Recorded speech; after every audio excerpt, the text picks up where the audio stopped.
Bom dia para vocês aqui, mais uma Ordem é Nossa. Eu muito feliz com a presença de vocês. Continuem a curtirem, compartilhar, divulgar o podcast e não deixe de inscrever no nosso canal. Obrigado, maravilha. Hoje nosso convidado é um convidado realmente que faz diferença na política nacional e deputado estadual, deputado federal, 4 vezes governador por Goiás, nossa terra aqui, e senador e hoje ocupando o cargo máximo do PSDB, a presidência nacional do partido. Nosso querido aqui, o pronome de tratamento são tantos, vou chamar de governador. Seja bem-vindo, governador Marconi Perillo. Bom dia, Johnny. Prazer grande estar aqui no programa Ordem é Nossa, esse podcast, conversando com maçons, esposas de maçons, filhos, simpatizantes. E vou me esforçar para responder aqui o que vocês vão perguntar. Mas esse conteúdo todo aí que tem, essa enciclopédia política. Um abraço ao Ademar, que está aqui conosco. Obrigado. Ao Abdala Hanna, grão-mestre do Grande Oriente de Goiás. Francisco, que esteve conosco, um dos ícones da maçonaria goiana, que é o Chamel. Isso. Sarquis. A Liz, o Neto, a dona Tereza, que também está aqui, os que estão colaborando aqui nas câmeras. Alegria falar com vocês. Muito prazer. O prazer é nosso. Eu quero agradecer muito a sua presença e agradecer também o carinho da sua equipe lá de Brasília, que nos acolheu, uma simpatia, principalmente a Fernanda. Que simpatia, que educação, uma elegância. Obrigado, Fernanda. Quem sabe, em breve, vou muito a Brasília, a gente passa e vamos conhecer o PSDB e vocês aí, em loco aí, em Brasília. Governador, como é que tá as andanças? Andando muito? Olha, a responsabilidade é grande, né? O Brasil inteiro, nós temos nessa eleição mais de 700 candidatos às prefeituras, em praticamente todos os estados do Brasil, mais 750 candidatos a vices, centenas de municípios com candidatos a vereadores, acho que 1.500 municípios. E eu andei esse ano o Brasil todo, fui a quase todos os estados, reunindo com lideranças, estimulando candidaturas a prefeituras, fui também a alguns estados em convenções, então andei bastante. Foi bem que eu me atualizei e me informei como é que anda aí o partido. Durante muitos anos eu exercia funções no Legislativo, no Executivo, e não tinha muito tempo de me inteirar mais sobre o PSDB no Brasil. Aqui em Goiás eu sempre fui muito bem informado. Eu também nunca fui presidente do partido quando era governador e quando senador. Eu cheguei a ser vice-presidente nacional, mas nunca exerci uma função. Ao contrário, eu sempre deixava que outras pessoas aqui de Goiás, deputados, senadores, assumissem posições na Executiva Nacional. Eu já era governador, o tempo era mais escasso, não dava para querer acumular tudo. Tem gente que gosta de acumular todas as funções, isso nunca foi o meu caso. E agora eu estou tendo essa experiência que está boa. Como eu não tenho mandato nenhum de governador, senador, deputado, eu tenho mais tempo para me dedicar às coisas do partido. Eu tenho, cargo mais administrativo. Eu tenho feito isso com muita atenção, com muita cuidade e com muito trabalho. Tudo que a gente vai fazer na vida tem que fazer bem feito. Eu procuro fazer as coisas de forma que é necessário, fazer direitinho. O PSDB começou ali no final da década de 80, da redemocratização do país, e depois já teve um presente enorme com a eleição do Fernando Henrique Cardoso, que nos proporcionou essa ruptura macabra daquela inflação louca que nos presenteou com essa estabilização da moeda. E pouco tempo depois, o senhor entrou como governador, um dos mais jovens talvez, ou mais jovem, o governador de Goiás, e o partido teve uma dimensão política de referência que não se discute. 18 estados houve governadores, dezenas de deputados estaduais, federais, senadores, e teve uma ascensão indiscutível. Mas aí teve um declínio. Isso aí também a gente não discute, esse declínio. Hoje compõe 3 governadores, né? 2 Eduardos, não é isso? Mato Grosso do Sul, o Eduardo Leite, Rio Grande do Sul, e a Raquel Lira, Pernambuco. E um senador. Na verdade, um senador. Exatamente. Eu acho que são 13 deputados federais, se não me engano. A federação tem 18, com cidadania, mas o PSDB tem 13. Maravilha. Jogaram para o senhor porque o senhor realmente tem essa capacidade, essa experiência política. Está indo, está caminhando. Eu até vi uma reportagem falando que política é um poço que tem uma mola lá no fundo. É o único lugar onde fundo do poço tem mola. Isso. E aí? O que o senhor me conta? O partido, ele está realmente ascendendo novamente na sua gestão? Porque parece que sim. Melhor escolha não haveria, eu acho que não tem. O que o senhor me diz? Não é uma tarefa fácil, mas eu tenho me dedicado para valer a reconstrução do partido, começando praticamente eu não diria do zero, porque é um partido que tem 3 jovens e bons governadores, claro. Não pode dizer que está saindo do zero. Também temos deputados da mais alta qualidade, prefeitos em muitos lugares, então eu não diria que está começando do zero. A história do PSDB começa exatamente na Constituinte de 88, quando um grupo de políticos, não só do MDB, mas de outros partidos também, PFL à época, decide sair de seus partidos e criar uma nova legenda com objetivos bastante nítidos, bastante claros. Cuidado social, ou seja, cuidar de gente, cuidar de quem estava na linha da pobreza ou abaixo da linha da pobreza, e cuidar da parte liberal, liberalizante da economia, que era para gerar empregos, modernizar o país e tal. O Brasil precisava muito disso naquela época. Era muito anacrônico, muito atrasado. A gente, por exemplo, para ter um telefone, gastava-se 2 anos. Posse, né? Gastava 2 anos, tinha que botar no imposto de renda, custava $2.000. E pouca gente tinha telefone. Quer dizer, a gente pegou o Brasil nesse tempo. Se não fosse os governos do FHC, nós íamos ter hoje escassez total de energia, de petróleo, não íamos ter telefone. Além de outras mudanças que foram muito benéficas na economia. O Plano Real é um marco indelével das gestões tucanas. Os telefones celulares nas mãos de todo mundo, banda larga, medicamento genérico que barateou o remédio para o consumidor mais carente, mais pobre, e muitas outras mudanças que foram feitas e que, de alguma maneira, colocaram o Brasil nos trilhos da modernidade, do desenvolvimento. O FHC começa a governar em 95, quando eu chego também à Câmara Federal como deputado. Eu acho que eu passei o melhor momento da Câmara dos Deputados nas últimas décadas. Foi um momento efervescente, porque o Fernando Henrique enviou as reformas para a Câmara e para o Congresso Nacional. E nós discutimos, eram todas reformas constitucionais, foram discussões acaloradas e nós nos posicionamos. O PSDB é um partido social-democrata, mas a gente queria privatizar algumas empresas, como a estatal das teles, estatal de energia, de telecomunicações. A gente precisava de fazer isso para poder dar uma sacudida no Brasil. E tivemos essa coragem. Na época, quando a gente votava a favor disso, o PT votava tudo contra, a gente, muitas vezes, as pessoas cobravam da gente, mas vocês estão privatizando? Estão privatizando para melhor. Até 2002, FHC foi presidente, foram 2 mandatos, na sequência do Itamar Franco. Eu ganhei a eleição aqui em 98 e ao longo desse tempo todo, depois que o FHC saiu da presidência, nós não tivemos mais presidente pelo PSDB. Disputamos todas as eleições até 2018, mas perdemos todas, geralmente para o PT. 18 perdemos para o Bolsonaro. O que é que segurou o PSDB nesse período todo? Os bons governos estaduais que foram realizados em 18 estados e boas administrações de capitais, além de cidades estratégicas importantes. Vários de nós fomos governadores mais de uma vez. Mais de uma dezena de governadores do PSDB foram governadores mais de uma vez. E deixamos legado, deixamos mudanças. Aqui em Goiás, por exemplo, a gente começou a mudança em relação ao cartão de inclusão, substituímos a cesta básica pelo cartão magnético da renda cidadã, criamos a Bolsa Universitária, criamos o cheque moradia. Todos esses programas se transformaram em pioneiros e referências, exemplo para o Brasil, né?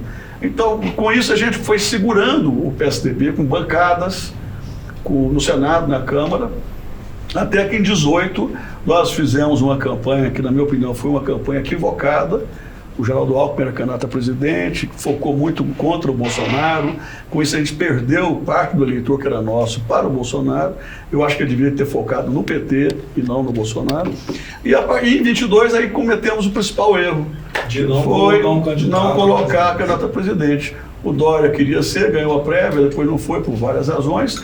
E eu defendi que a gente lançasse o Eduardo Leite, atual governador do Rio Grande do Sul, como candidato a presidente. Ele chegou a topar, mas não conseguiu guarida no partido. E aí, sem presidente da República, nossa bancada minguou mais ainda. Hoje a tarefa é difícil, mas nós estamos tentando juntar gente do Brasil todo para que em cada estado a gente comece a ressurgir com bancada maior em 2026, candidatos ao governo, candidato a presidente.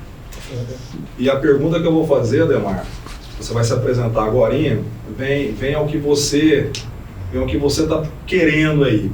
Em 95, o senhor entrou no PSDB, aí o senhor candidatou posteriormente para o governo de Goiás.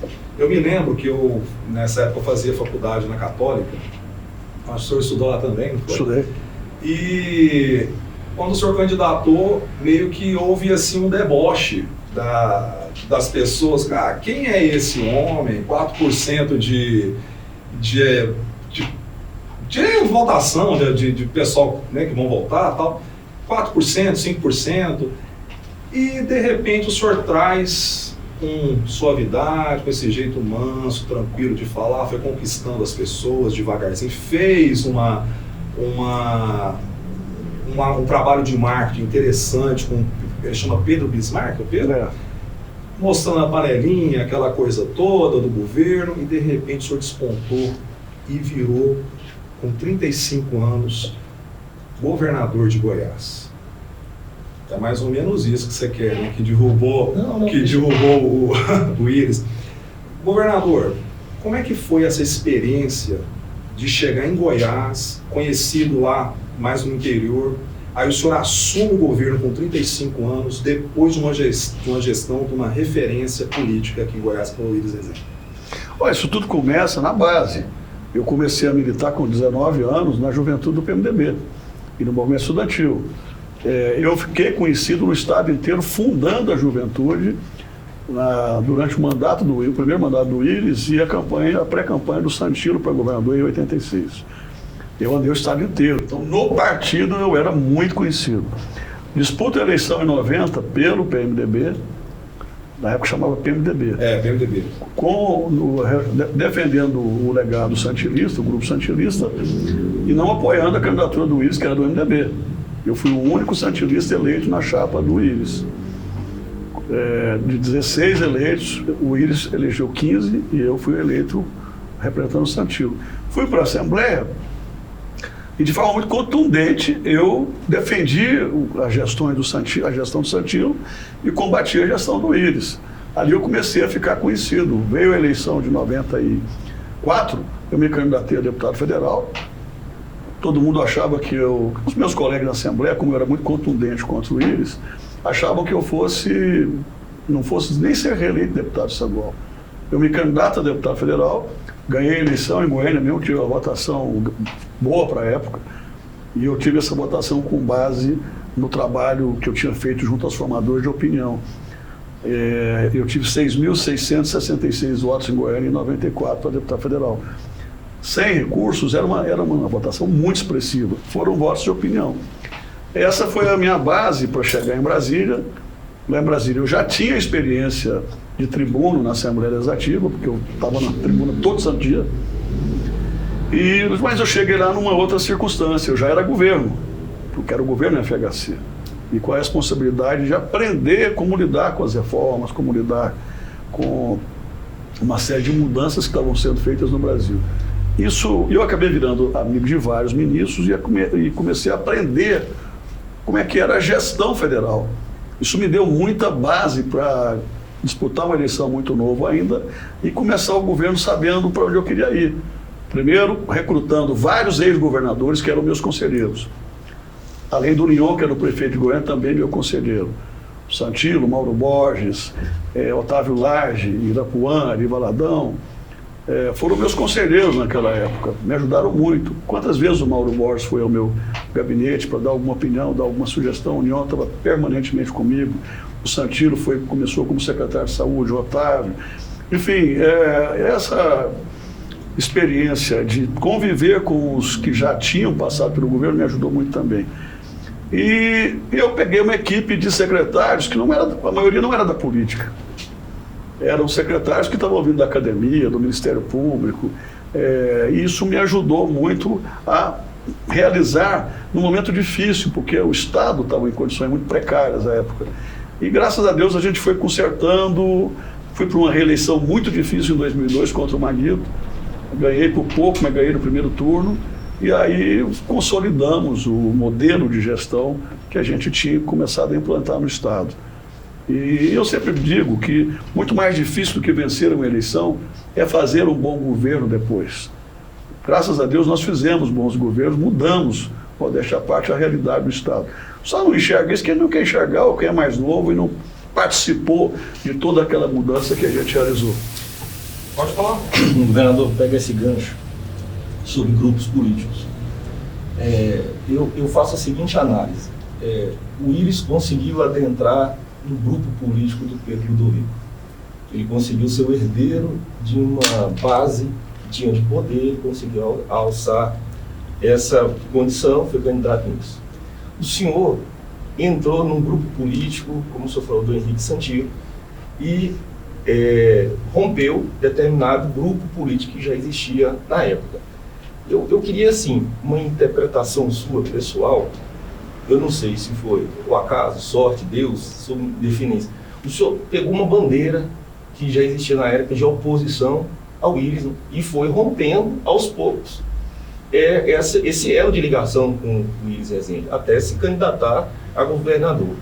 Eu queria que o senhor pudesse falar esses bastidores, porque nós estamos fazendo um documentário sobre o período e nós estamos falando sobre relação de poder, estrutura de poder. E essa herança relacionada a essas questões ligadas ao poder.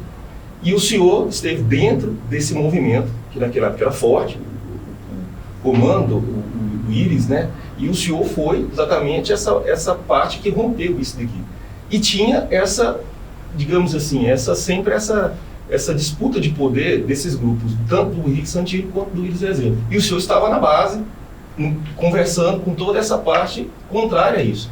Eu queria que o senhor pudesse, fizesse uma análise hoje com a experiência que o senhor tem de um determinado período da época que favoreceu o senhor, porque tem um período do poder que se esgota. O senhor entra, teve a coragem de entrar, se não me engano o Fernando Henrique falou para o senhor que não era para o senhor ser candidato, até no livro dele ele fala, o senhor falou assim, você, alguma coisa nesse sentido, né? E o senhor apostou nisso. Então, eu queria uma análise do senhor de bastidor, assim, de uma questão seguinte, olha, eu apostei, eu quis, eu vi, é um movimento, como esses que estão ocorrendo agora de costumes. Naquele momento, o senhor acreditava que havia um esgotamento do poder? Olha, pegando um gancho aqui no que falou o Johnny, só lembrando, naquela época eu era chamado de menino Manuquim, menininho Manuquim. Isso, eu lembro. Eu sempre... Por causa da ousadia, né? Isso. Mas, Ademar, eu vou tentar rapidamente aqui contextualizar o Estado. A gente tem o Império, onde várias famílias mandavam aqui, Caiado e outras tantas. Isso. Depois a gente tem a Velha República, que se estende de 91 até 30. Eram os Bulhões, Almeidas, Caiados, né, que comandavam a política do Estado durante esses anos todos. Inclusive a minha família participava desses movimentos. Meu bisavô, meu avô, tios avós. E essa fase de império, depois de Velha República, termina em 30, com a ascensão do ludoviquismo. O ludoviquismo lidera um ciclo de 34 anos. Ele vai de 1930 a 1964, quando é deposto Mauro Borges, filho do Pedro, e começa o tempo dos militares, né, que permanecem aí até 85, quando tem 89, quando tem novas eleições diretas. Nesse período do ludoviquismo, apenas um ou dois governos não foram ligados ao Pedro Ludovico, principalmente o Coimbra Bueno, que ganhou, depois o Pedro voltou. Com o encerramento do ludoviquismo entra o período militar e depois entra o Íris. O Íris tinha sido prefeito, também foi cassado. Como é que o Íris começa? O Íris começa como liderado pelo Pedro do Vico. No meio do caminho, ele mais ou menos que rompe, quis exercer a sua liderança, deixou algum tipo de sequela com o ludoviquismo. Em um determinado momento, quando ele ascende ao poder em 83, ele quis ser maior do que o Ludovico, do que todo mundo, era um direito dele. Nesse período, Mauro Borges rompe com o MDB, sai candidato a governador contra o Santilo. Eu apoiava o Santilo naquela época como presidente da Juventude, mas o Íris continua com o Santilo no governo, depois rompe, vem de novo, ele volta para o governo em 91, depois o Maguito, e eu entro em 98 aproveitando. Sempre que você tem uma ruptura como essa, há uma motivação, ou muitas motivações. Naquela época, na minha opinião, o grande erro do MDB, do PMDB e do Íris foi não deixar o Maguito ser candidato à reeleição. Diziam que o Maguito não queria de jeito nenhum, mas havia uma versão de que ele tinha sido impedido pelo Íris de ser candidato à reeleição. Na oposição, que estava muito fraca naquela época, havia muitos caciques, mas tinha pouca liderança, poucos líderes do interior. Aqueles líderes do passado estavam meio apagados, era preciso acordar todo mundo, e ninguém queria ser candidato. O Caiado não queria, a Lucevânia não queria, os outros também, líderes da época, não queriam. E nós chegamos à conclusão de que se não tivéssemos um candidato a governador relativamente viável, não dava para ser candidato nem a deputado. O Íris tinha 80%, ia ser uma avalanche, ele ia eleger os deputados dele.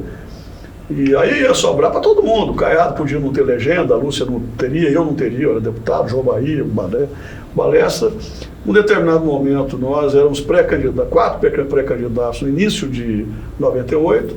A União pediu a 3 de nós que abríssemos mão para o Balessa, abrimos, eu, a Maria Valadão e o Jadson Fontoura.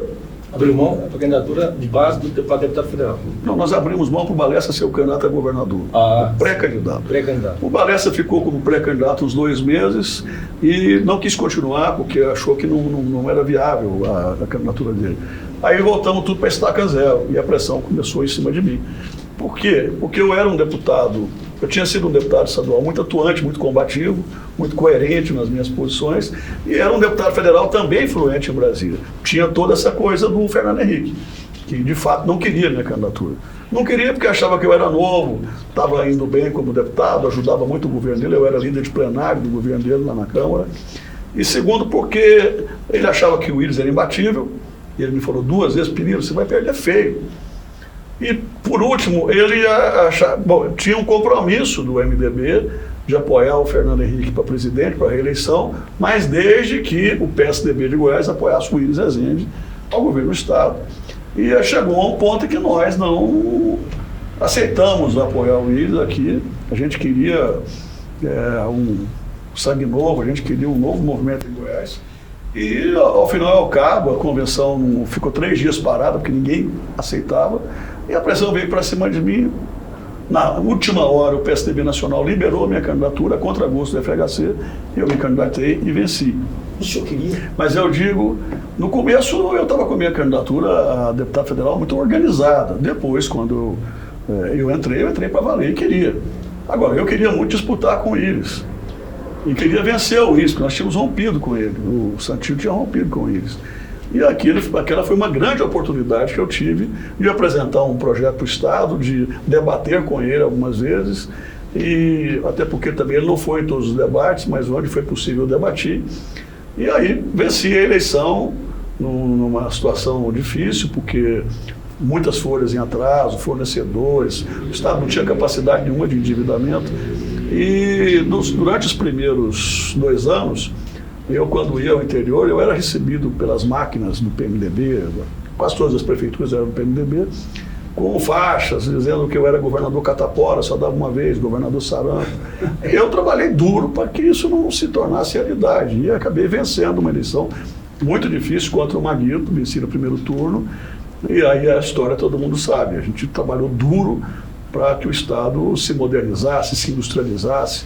Criamos as políticas sociais, criamos as políticas de desenvolvimento, de emprego, E o Estado, na minha opinião, deu um salto extraordinário. Nós crescemos 11 vezes no PIB. As três, só para terminar aqui, aquele raciocínio que o senhor também deu essa liga aí, as três frentes que o governo entra, que é saúde, segurança e educação, sempre é deficitária demais. E desde quinta-feira que a gente anunciou a sua presença aqui no podcast, veio um surto de informações, de elogios, de dizendo, manda um abraço, é na gestão dele que o UGOL, que a saúde, eu sou enfermeira, você precisa ver como é que foi, enfermeira falando que foi na época dele que a gente reestruturou a saúde, a segurança, os colégios militares, aquela coisa toda. E ontem eu estava numa reunião, um sargento da polícia chegou em mim e falou assim, olha, na época dele nós tínhamos estrutura, na época dele nós começamos a sair da sucata e na época dele nós tínhamos concurso público. Acabou.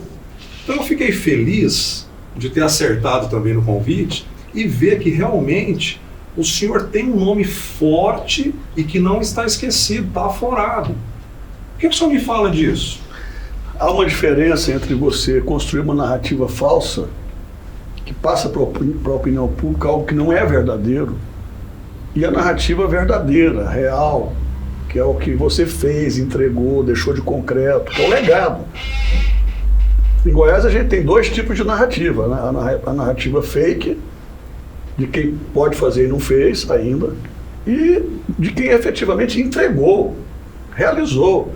Isso, as pessoas que participaram desse movimento, que estavam no Estado, servidores e outras pessoas, não esquecem. O empresariado não esquece do apoio, do trabalho que a gente fez para gerar milhares, milhões de empregos aqui, indústrias e tal. Goiás tinha 27% de PIB industrial, no Brasil é 10% a média.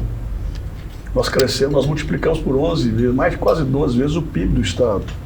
Multiplicamos por 27 vezes o volume de exportações. Mas assim, se você pegar a segurança, nunca mais teve aumento, nunca mais teve valorização, não teve database. Eu fiz concurso nos 5 segmentos da segurança, que é Polícia Penal, Polícia Técnico-Científica, Bombeiro, Polícia Civil, Polícia Militar. Nós fizemos concurso para 10 mil policiais novos e empregamos. Mas não foi só isso, a gente valorizou o salário. Fora os presídios. Quando eu assumi o governo, tinha policial que ganhava meio salário mínimo. Às vezes, quase todos iam trabalhar de bicicleta quando ia, não tinha carro. Hoje todo mundo tem uma vida muito mais digna. Era uma gasolina contada. Isso parou, não tinha viatura, não tinha combustível. A gente começou a entregar viaturas novas todos os anos, armamentos modernos, munição, formação superior, preparo. E essas pessoas, todas da segurança, sabem que eu estou falando a verdade. Sabem que isso de fato aconteceu. E aí é que vem a comparação.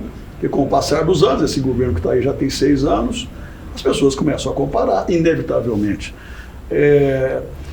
Tanto é que onde eu chego, onde eu paro, que eu vejo um policial, eles me tratam com muita deferência, com muito respeito. Na saúde não foi diferente. A gente valorizou médicos, enfermeiros, construímos os maiores hospitais da história de Goiás. Agora há pouco estava aqui o seu Chamel, e ele lembrando que o HGG estava 8 anos fechados quando eu cheguei ao governo em 99. Eu não só reabri o HGG, Alberto Rastro, como a gente transformou o Alberto num hospital de excelência em transplantes.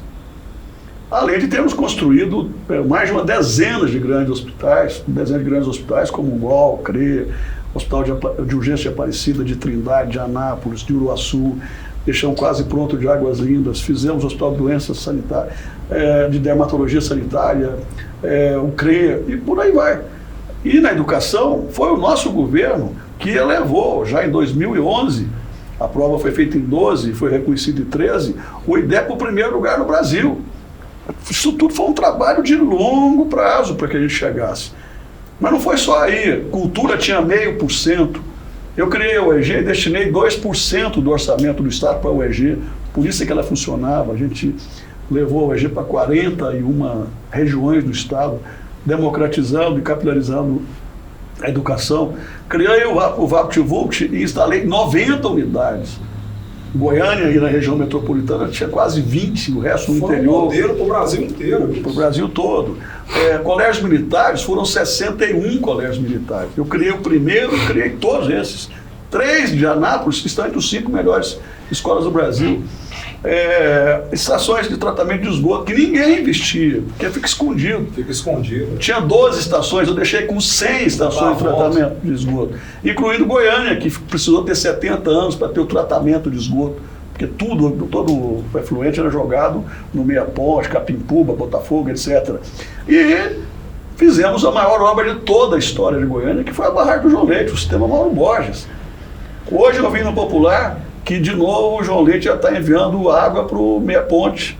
Se não fosse a barragem do João Leite, que eu demorei muitos anos para fazer, uma obra vultosa, nós não teríamos água hoje. Aliás, hoje não, há muito tempo não teríamos água para abastecer a população de Goiânia.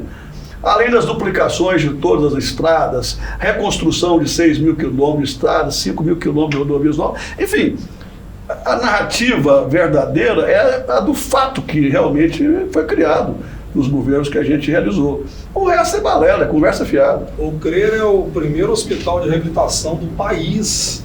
Uma unidade, Secretaria do Estado, aí você coloca o GOL, Renda Cidadã, Bolsa Universitária, Cheque Moradia, Colégios Militares, Barragem João Leite. É tanta coisa que a gente vai puxando, a gente não tem essa dimensão, porque é tanta informação. E você vai vendo as coisas picadas na televisão, quando junta, é muito trabalho. Ô Johnny, eu fico assim, prestando atenção e fico imaginando como é que as pessoas têm o tipo de criatividade para criar uma narrativa falsa. Eu tenho meia página aqui. Eu vejo aí o governo atual vai lá no autódromo, nos 50 anos. O senhor reformou lá. Reconstruir. Nós derrubamos quase tudo, fizemos de novo. E passa uma imagem que parece que ele fez. Vai no Centro Cultural Oscar Niemeyer, que nós fizemos. Também. Vai no Estádio Olímpico, a mesma coisa. Eu tenho meia página. O Estádio Olímpico estava no zero. Vai lá na barragem João Leite, parece que quem fez a barragem do João Leite foi agora. Não tem planejamento nenhum, não fizeram nada, eles não dão conta de gastar o dinheiro do agro. Criaram uma taxa imoral do agro, que é uma vergonha. O agro passa por muitas dificuldades, é quem sustenta o Estado e o país nas costas. Criaram uma taxa esdrúxula e não dão conta de gastar a taxa. Governador, você quer fazer uma pergunta? Minha temática é muito limitada. É meio diferente, mas eu só vou terminar do raciocínio dele aqui, porque é o seguinte, o senhor está falando, mas eu tenho algumas, é muita coisa, tem que ser 4, 5 programas para falar de tanto conteúdo com uma pessoa com um currículo político desse, não dá para falar tudo. Mas eu queria perguntar uma coisa assim. Essa pergunta, o Adhemar sabe disso, eu fico numa dúvida de que lado o PSDB está. Quando a gente vê uma política liberal... Eu vou complementar, posso? Pode. Quando você vê uma política liberal, fala assim, não, ele é de direita. Quando você vê o assistencialismo, aquela coisa de ajudar, mais pro lado do lado de assistencialista mesmo, mas não é no sentido pejorativo que eu estou dizendo. Aí falou, não, ele é de esquerda. Aí quando vê que não é nem Lula, nem Bolsonaro, não, ele está mais no centro. Como é que define o PSDB, governador? Então deixa eu só complementar essa pergunta. Governador, assim, tem a ver comigo. Eu ia fazer a pergunta do senhor, o que o senhor deve-se à sua eleição em 98? O que o senhor atribui? Eu ganhei mais por conta de uma campanha exitosa publicitária, etc. Mas no gancho seu, essa ascensão de costumes que existe hoje, ela deixou abaixo determinadas pautas que antes existiam. O PSDB rompia, era do Fernando Henrique, o Plano Real é a bandeira maior do PSDB que alavancou todo o status quo do PSDB. Hoje, nessa questão de direito, os costumes não está deixando determinados partidos pequenos. Por exemplo, qual que é a bandeira hoje para entrar nessas disputas ideológicas? O partido envelheceu, como muitos dizem, está sem uma identidade, porque determinadas pautas, todos os partidos têm um pouquinho delas, com a diferença dessa disparidade que existe de costumes.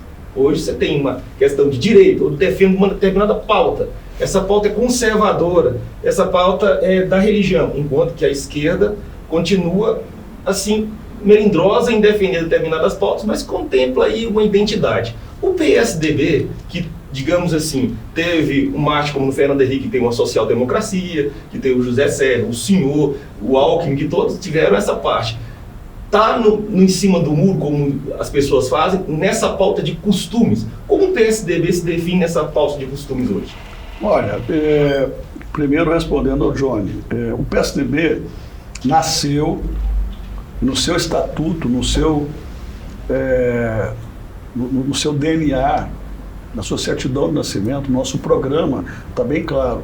O partido vai defender o liberalismo na economia, mas vai defender também a social-democracia no que tange a inclusão social, a redução da pobreza. Não tem cabimento você fazer gestões que vão cuidar de mais emprego, mais indústria, mais fortalecimento da economia, equilibrar a economia como o Plano Real, se você não cuidar de pobre, de reduzir a pobreza, de dar... Quem começou isso tudo fomos nós.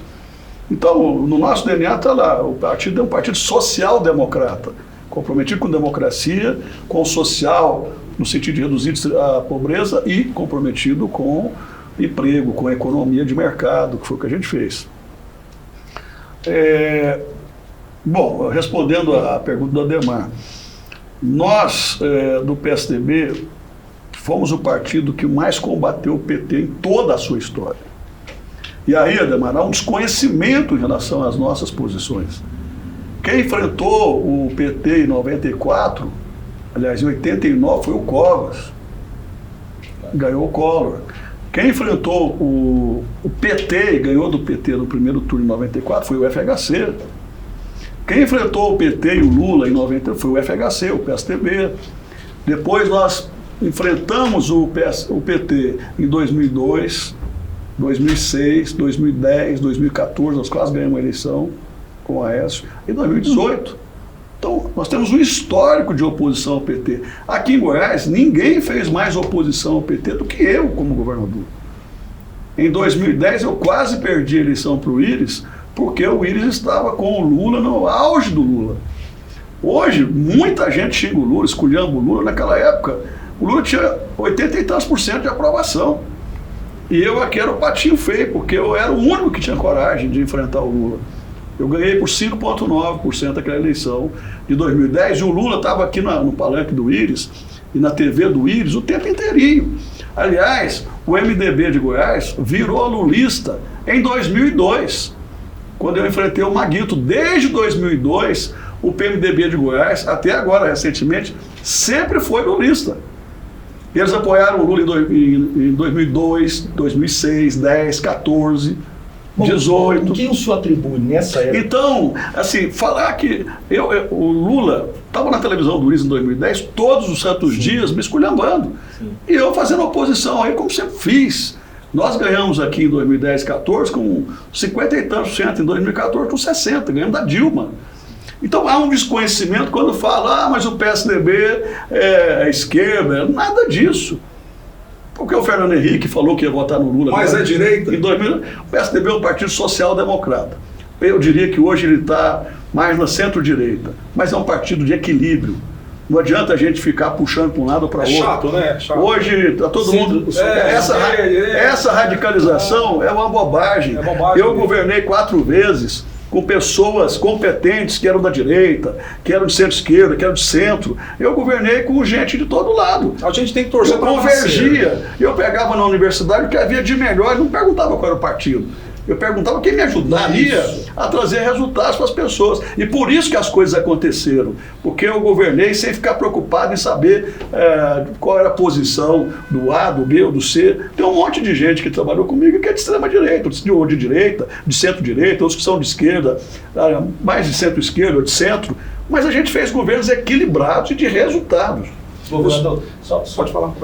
Nessa eleição, o senhor teve uma campanha alguns falam de esgotamento de poder, que o senhor teve uma campanha muito bem feita, publicitária, a primeira vez que o senhor entrou e foi exitosa. Depois você teve uma estrutura do Estado forte, sua habilidade do senhor como político, como gestor, conseguiu angariar toda essa imagem que o senhor tem hoje, uma estrutura de administração. Depois, essa que o senhor colocou, tudo desfavorável. O governo era contra, O senhor não tinha estrutura do governo, o Íris era apoiado pelo o governo Lula na época e o senhor conseguiu derrotar com toda essa conjuntura.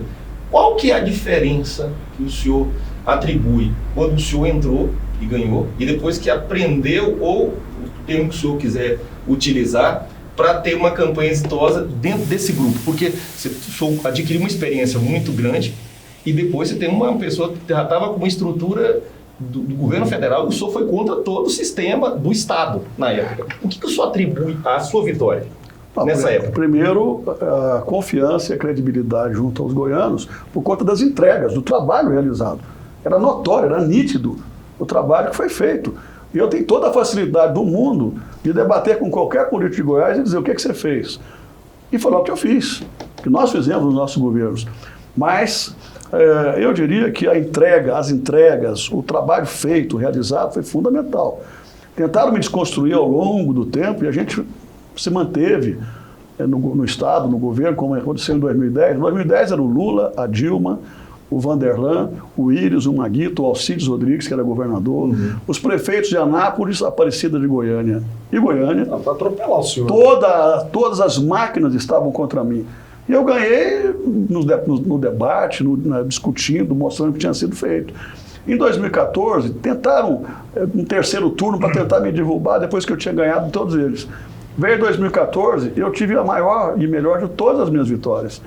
Eu ganhei em 2014 com 58% dos votos e o Íris teve 42%. Foi 58 a 42. Imagina. E o Aécio ganhou aqui em Goiás, da Dilma, de 60 a 40. Sim. Então, eu acho que o que explica a nossa permanência no poder foi exatamente trabalhar, realizar e entregar. E não é narrativa falsa, mentira, foi feito. Todos os indicadores, em todos os aspectos, os nossos governos avançaram. E eu repito, eu enfrentei a máquina dura do governo Lula. O Lula hoje tem desgaste, o Lula tem hoje menos da metade dos eleitores a favor dele. Naquela época, repito, o Lula tinha mais de 80% de aprovação. E o MDB de Goiás surfou na onda do Lula. Eles eram todos contra mim. Sim. E aí, de repente, alguém vai falar, o Marconi é PT. Não, eu nunca fui PT e não sou PT. E depois que eu assumi a presidência nacional do PSDB, o partido tem tido nitidez contra o lulopetismo. Governador, coloca Íris, Maguito, Marconi e Caiado. Maguito e Íris não estão conosco mais, infelizmente, acontece. Tem o Marconi e tem o Caiado. Deixa esses dois para lá, para o cantinho um pouquinho. Vem uma pergunta. As lideranças de Goiás parece que sumiram. O que está acontecendo? Tirando o Marconi, Pirillo e Caiado, que a gente fala daqui a pouquinho disso, dessas pessoas aí, o senhor acha que parou, estagnou, acabou? O que está acontecendo que eu não vejo mais liderança consistente em Goiás? Bom, primeiro, nós somos hoje 4 governadores apenas de mandato cheio, né? De mandato inteiro vivos. 4 ex-governadores. Eu, o governador Irapuã, o governador Leolino e o governador Alcides Rodrigues. Certo. Somos 4 vivos hoje.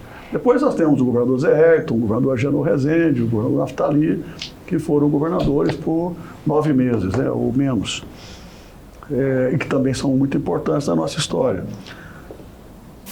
Eu aprendi, depois que eu deixei o governo, nesses últimos quase 7 anos, que as lideranças do interior, as lideranças políticas de uma maneira geral, não é só em Goiás não, é no Brasil todo. São Paulo, Minas Gerais, Rio, elas são governistas. Independentemente de quem seja o governador de plantão. Elas são governistas. O partido mais forte é o partido que está no governo.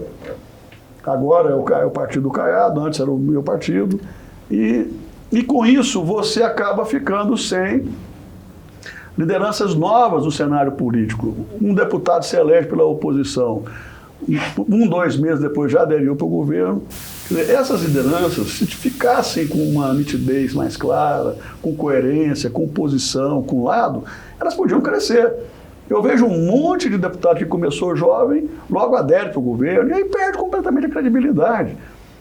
De tempos em tempos surge um líder. E os líderes que surgiram porque foram forjados na luta.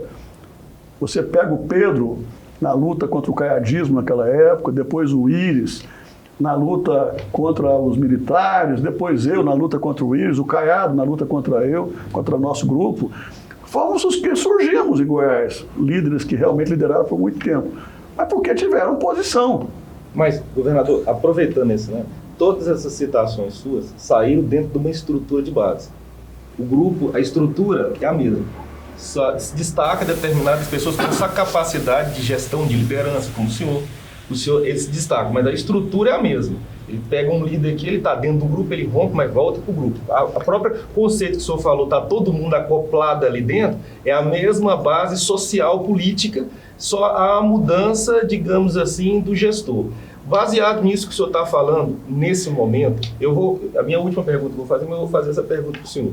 Surgem lideranças hoje, mas de internet, de mídias sociais, com as bandeiras ligadas a essas rupturas contra o sistema. Todos eles são contra o sistema, eles batem contra o sistema, depois eles começam a amenizar e adentram nesse sistema. Fazendo uma comparação com lideranças como o senhor, o Caiado, o senhor tiver uma base política, um movimento político, dentro das estruturas partidárias, e por diversas situações o senhor destacou pela sua liderança, pela sua capacidade de gestão. Nesse momento que nós estamos vivendo hoje, parece-me que essas lideranças de estrutura, de base, de exemplos que participaram dentro, não está havendo mais. Está havendo essas questões ligadas muito à mídia. Uma pessoa começa a ser aclamada porque defende determinada bandeira conservadora e ela se destaca. De outra mão também a esquerda pega uma bandeira que não é dela, está lá e de repente explode. O seu partido, o senhor hoje, tem espaço para isso numa mídia? Só tem espaço para entrar nessa conjuntura que existe hoje de mídias sociais? Bom, eu diria que até a eleição de 2014, essa lógica de lideranças e de estruturas de um lado e de outro, ela de certa forma prevaleceu. Menos do que era no passado, mas prevaleceu. Você veja que nessas rupturas que nós tivemos, quando o Pedro chega ao poder, o Pedro não tinha estrutura de poder em 30. Ele chegou pelas mãos do Getúlio. Pois é, mas ele... Quando ele chega ao poder, também tinha poucos prefeitos. Eu chego com apoio de 33 prefeitos. E o Caiado chega com poucos prefeitos também. Então foram movimentos de rupturas. Mas todos depois tiveram suas bases, mas aí já não é uma força política que veio lá da eleição. É uma força política que advém do governo, do poder. Sim. Aí todo mundo junta. E não é aqui só, eu já disse. Agora, depois da internet, muda completamente de figura. E o que está aparecendo com a internet? Aparecem os cometas. Eles chegam, ganham por causa das fakes, e aí perdem a eleição seguinte. São Paulo, nós tivemos dois fenômenos na eleição do Bolsonaro em 18. A Joyce Halseman e um outro que era ator. Na eleição seguinte, eles perderam feio. A Janaína Pascoal deixou de ganhar a eleição também. E em vários outros cantos, as pessoas que não têm uma consistência política maior, acabam que passam e depois ninguém nem se lembra mais. Eu não sei se eu estou preparado para isso, o partido está preparado para esse tipo de movimento de internet. Nem quero. Eu prefiro continuar. Claro que tem que usar a internet, tem que aparecer na internet, mas aparecer de forma consistente, apresentando um projeto que depois seja execuível, com o passado, com o presente, com o futuro. Então, eu imagino que esse tipo de movimento que é comum hoje, de pessoas, Brasil afora, que se apresentam por conta dessas posições, muitas delas radicais, histriônicas, eu acho que isso aí não vai prevalecer por muito tempo, até porque vai ter que se chamar a razão de novo, a lógica de novo. Ô, governador, o tempo é muita coisa, o tempo está realmente findando aí. Eu quero fazer umas perguntas para o senhor muito rápido, o senhor também responde muito rapidamente, para não atrapalhar a sua agenda. Uma delas é o seguinte: eu vi o senhor conversando ali com o Datena e tal, do que aconteceu ontem em São Paulo. O senhor acha que o candidato vou colocar o nome aqui, o Paulo Marçal, é um arruaceiro, é uma pessoa séria, é um aventureiro? O que o senhor me fala dele? Do que aconteceu ontem?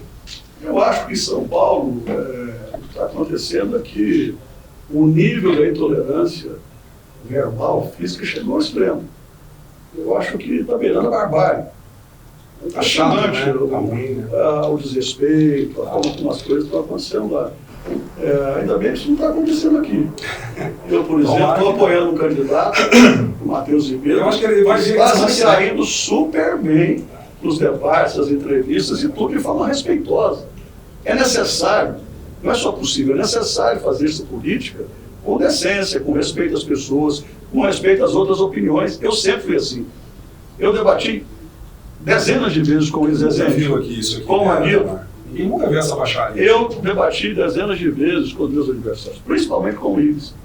Eu saía dos debates, ele me respeitando e eu respeitando a ele. Encontrei centenas de vezes com eles, o ex-prefeito de Goiânia, o governador do estado. Isso eu ia falar, governador e prefeito. E era um respeito total. O Marquinhos foi 6 anos prefeito de Aparecida e eu governador do estado. Nunca houve desrespeito da minha parte em relação a eles, nem deles comigo.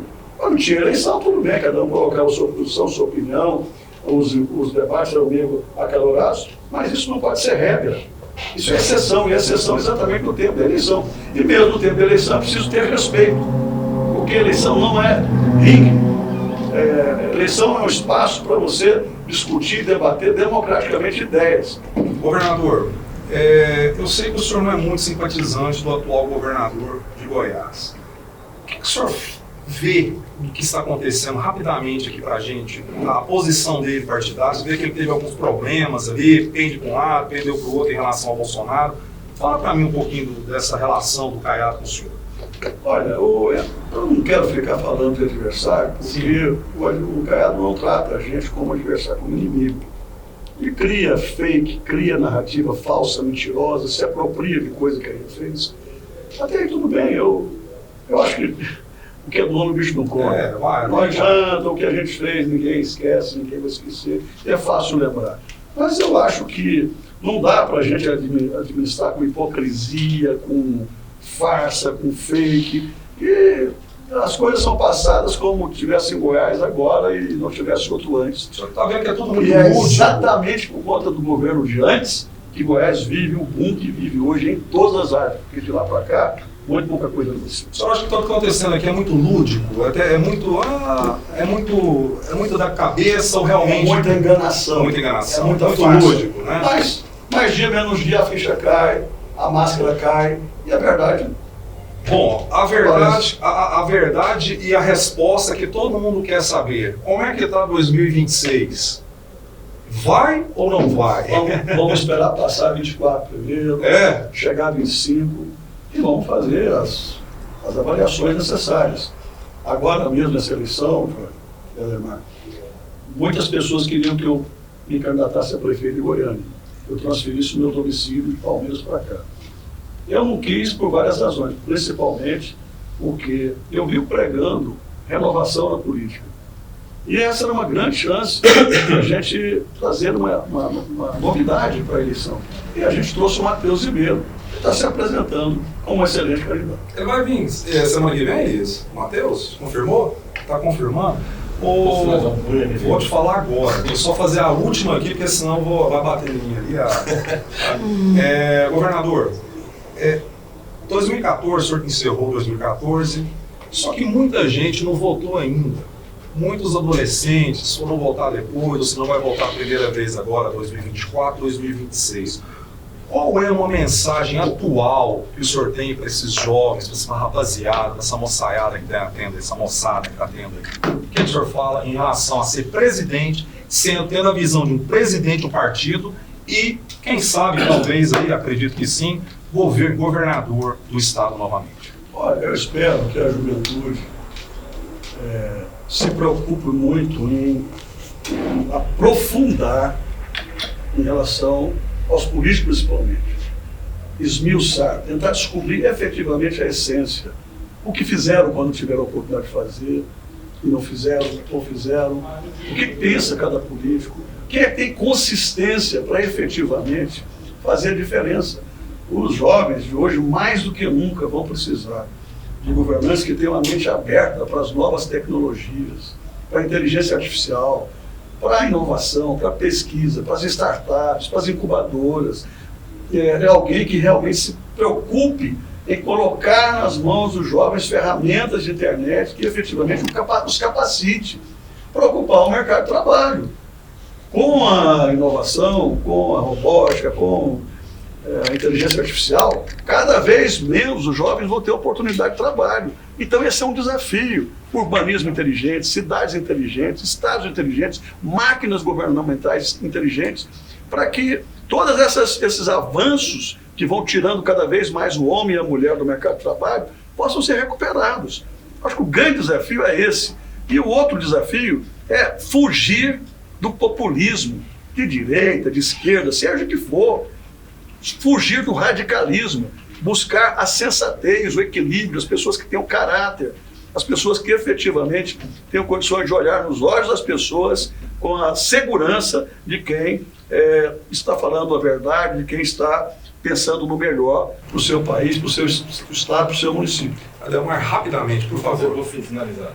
Governador, grandes políticos, Getúlio Vargas, Juscelino Kubitschek, Íris, o senhor, o Lula, passaram por adversidades lá no alto do poder, viram o poder de perto e depois tiveram essas adversidades políticas, perderam o poder, tiveram a popularidade em baixa.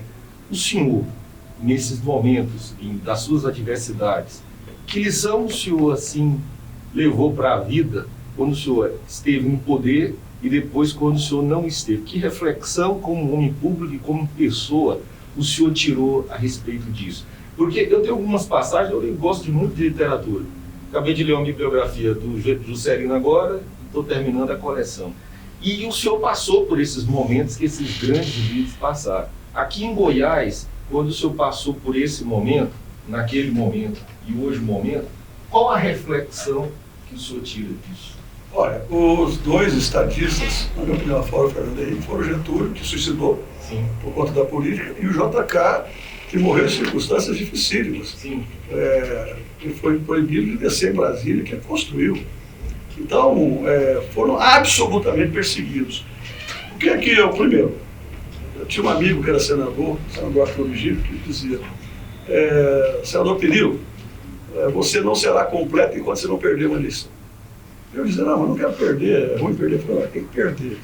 As minhas derrotas foram muito importantes para o meu amadurecimento e para completar a minha biografia. Segundo, o que eu mais pedi a Deus nesse período aí de muita sacanagem, perseguição, foi paciência. Eu sempre ia na igreja de Santa Teresa do Menino Jesus e lia a oração dela, que é a paciência. Quem tem a Deus e paciência, tudo passa. E eu achava que não ia passar, e passou. Hoje eu sou uma pessoa absolutamente segura em relação a tudo que eu faço, absolutamente consciente de cumprir meu papel, meu dever, e graças a Deus também, sem dever nada às pessoas e principalmente à justiça. Então isso é que importa. E pronto para debater com qualquer cafajeste que eventualmente tenha coragem de levantar o dedo. Eu já chamei muitos para debater comigo, as pessoas precisam ter a disposição e o caráter para não só acusar, mas para vir olhar num espaço como esse e debater, discutir, colocar as coisas a limpo. O senhor sentaria tranquilamente um Caiado? Já chamei várias vezes. E aí? Nunca deu resposta. Sério? Ele é muito arrogante. É omissão? Ou é arrogância? Uma hora a gente ainda vai ter essa oportunidade de debater. Eu adoraria isso. Governador, o segredo de ser um bom político é fé, paciência, perseverança. É isso que o senhor quis concluir? Só também.